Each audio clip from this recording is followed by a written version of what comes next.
If she wasn't as distracted as she had been the day before, she also didn't feel the usual excitement of the evening rush. Now it was just a routine to get through before she could go back to this new, absurd thing in her life. When the night was over, she quickly pounded an espresso with the crew, someone who also, ironically, pouring around some sort of horrible American pink energy drink.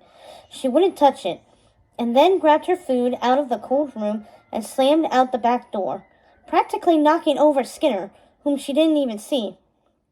But he saw her.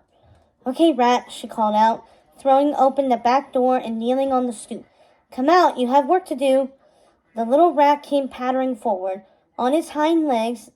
That was weird, but it kept his front paws clean, and looked at her expectantly.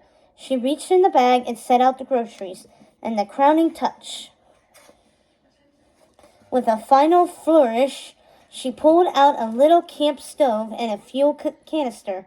She used to love camping when she was younger, just riding into the mountains and living out of a tent for a day or 5. But she didn't have much time for that sort of thing anymore. With quick, deft movements that spoke of years julienning carrots and dicing potatoes, she put the little burner top on, opened the valve, and lit it with her lighter. A bright little ring of blue flame appeared, and the rat practically danced with joy. He needed to stand on an old anchovy can to reach the pot, but that was their only real difficulty as they cooked together. While sometimes he made choices with the ingredients she would not have, they both thought like chefs. So he would puzzle over what was next, and then point, and she would nod and then chop. "I should be running my own place," she muttered with a snort, "and I am here, sous chefing for a rat. What's next? Garbage girl for a cockroach?" But she didn't say it with any malice. This was the first new and interesting thing that had happened to her in years, and the rat could cook. He might not be able to handle a big knife, but he had some big ideas about flavor and texture that were genius. This onion soup, for example, was next level. Mon Dieu!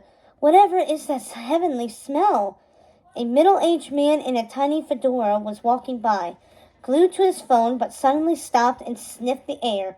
He looked around, confused. The restaurant was obviously closed. Then he spotted the 2 chefs.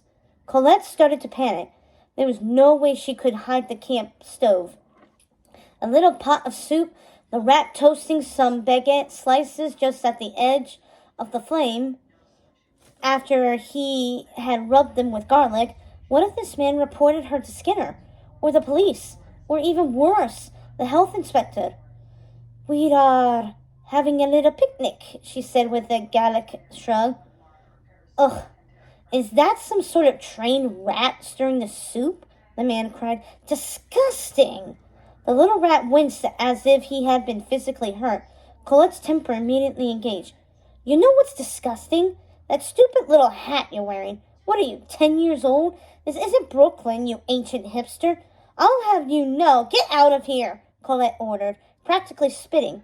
The man looked at her and the rat and decided to leave, muttering under his breath as he went. The little rat was still slumped, staring dejectedly into the soup. "Forget about him. He was a jerk," Colette said, wondering how to put a hand around his shoulders and then deciding maybe not to. The rat nodded quickly, like a child trying not to cry.